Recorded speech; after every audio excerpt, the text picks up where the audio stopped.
Hey everyone, Brad here. I received a package in the mail the other day, this OneCarStereo CarPlay. So what you can do with this is you can plug it into your existing USB port for your Apple CarPlay or Android CarPlay, and it enables you to do a number of things on the screen that you wouldn't otherwise normally be able to do, such as watch Netflix, watch YouTube videos, browse the web, and a host of other things like that. The company reached out to me and asked if I would review this product, and they sent this to me for free, so I did not pay for this. What's in the box? You have your instruction manual. My complaint about this instruction manual is that the writing is excessively small. The device itself is in here. A bunch of vents around the back. This is the USB-C port, HDMI cable, and another USB cable back here should you want to extend it out to some other thing. USB-C to USB-C, and then you have USB-C to USB-A. So depending on your model vehicle you have, one of these will come in play.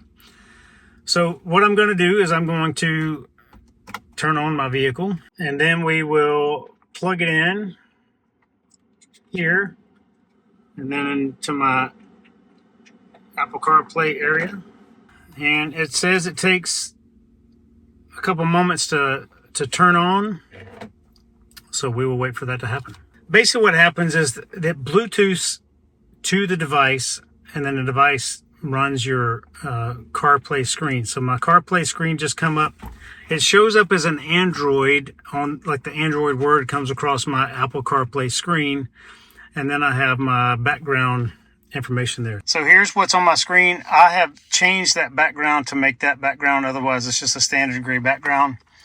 And then here's your microphone, so you can touch that and it will do just like Google or Siri, but it's a Google store, so if I do touch that, it'll change the screen momentarily. This thing is not exceptionally responsive or fast, but it does work. So you can sign into your Google account and you will have your Google things on there. I'm going back home. This tells me if I'm hooked up to Wi-Fi or not. So if I'm going to watch videos on the screen here using Netflix or YouTube or one of the other things, I have to hook it to my hotspot. So that's what that would be for. Bluetooth will work, but it's the speed that you need to come from the phone to here to watch the videos and do those type things is not fast enough via Bluetooth. So you have to have your Wi-Fi hooked up to it, meaning you're tethering data on your phone. And then you can go through all the settings and whatever you want to do to it. Browser, same thing. I can turn on I can log into my account here. So this is a standard Google page. I can log into it.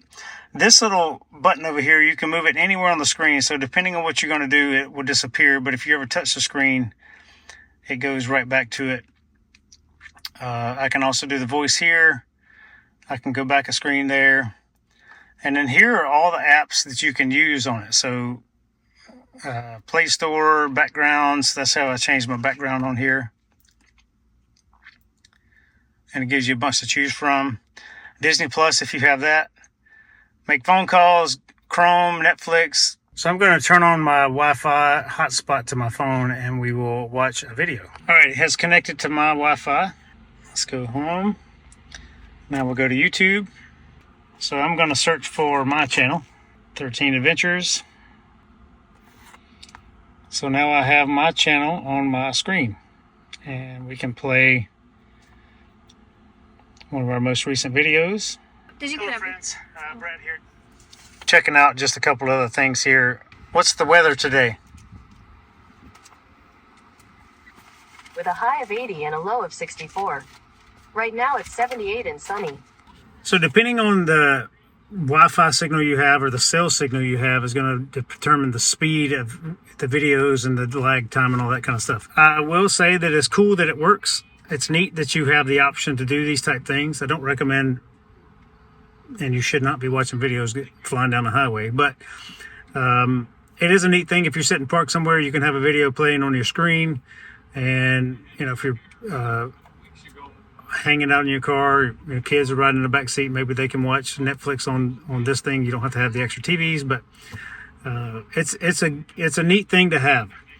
But my complaint is the lag time between your phone and there is kind of slow. The Bluetooth is not always super fast.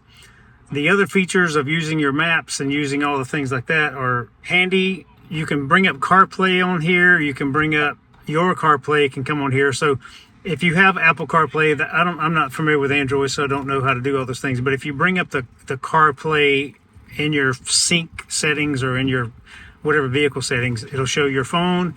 This thing is called an AI box. It'll be another one of your CarPlay. You have to accept the CarPlay feature. This device acts as its own individual device, a CarPlay device. You can change the settings, you can change the backgrounds, you can change the sounds, you can do all sorts of things on this device, which will personalize your own CarPlay experience. But it does work, and it adds some benefits to what you already do, and it wirelessly attaches. So that's one thing I do like about it. I never liked having the cords hanging around, so this box will sit down in the hole here, and I don't have cords. I don't have to have cords attached to my phone, and I can still function and do all the things that I would do otherwise. I will report back after a week or so of using this and any pluses and minuses that I have about it, and I will let you all know.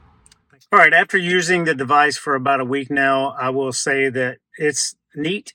It's something that I think is beneficial to many folks out there, particularly if you live and work from your vehicle, like a Lyft driver or an Uber driver or one of those type things, and you're in your vehicle waiting for periods of time. It may be very handy for you to have this up on your screen to be able to entertain yourself or, receive entertainment or receive things that you enjoy. It's not something that I plan to continue to use just because it doesn't offer me any additional functionality of something that I don't already have. And I don't care to do all those things in my car. But I think it's wonderful. The huge benefit to me is I can just put my phone down and I don't have to have cords running everywhere. I like the wireless connectivity that way. But many new cars are coming with wireless CarPlay and things like that. So depending on the type of vehicle you have, it may be really great or it may not be. So you have to choose for yourself and decide if it's something important to you. Pluses are I don't have to have cords. I can do all sorts of functionality that I wouldn't normally be able to do with CarPlay. Negatives are the lag time is a little slow, and depending on the cell service you have or the connectivity you have, wherever you might be, if that's lagging or slow, then this thing's going to be lagging and slow. But it is small. It fits in a nice space. Cost-wise, I think if it's important to you, then it's worth the cost. If it's not important to you, then it's not worth the cost. So that's something you have to decide for yourself. Hope you enjoyed the review. And if you choose to get one, you can find one in the link down below. Have a great day, everyone.